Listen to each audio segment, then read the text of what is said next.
შენ თითქოს სულზე დაგიცურდა ფეხი ანაზდად, ცრემლებით, სველი ვარდებივით, ხელი ფოთლებით. დანარცხებისას დრო სიგრძეში ისე განაზდა, როგორც არყისგან გალეშილი ღვინის ბოთლები.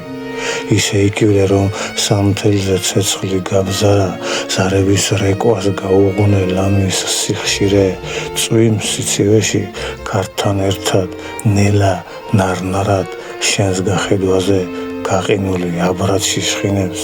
რატომ მოხვედი, ანდა ხედავს ყველა ნეტავი წვიმს ბალახებზე, მიწაზე და მიწის შიგნითაც, რა სიტყვები და რა ფრაზები აზრის შეტანით ან გამოტანით ვერ დაგხატავ ალბათ წიგნითაც, ვიცი არა აქვს ამ ლექს აზრი უადრესატოს, არც რა მიზეზი, არც ფიქრები, ვინმეს ლოშნიდნენ, სული მიმძიმდა, რომ არავის გამოვეხატო, ისე დავწერე მუზები და სივრცე მოსინჯე.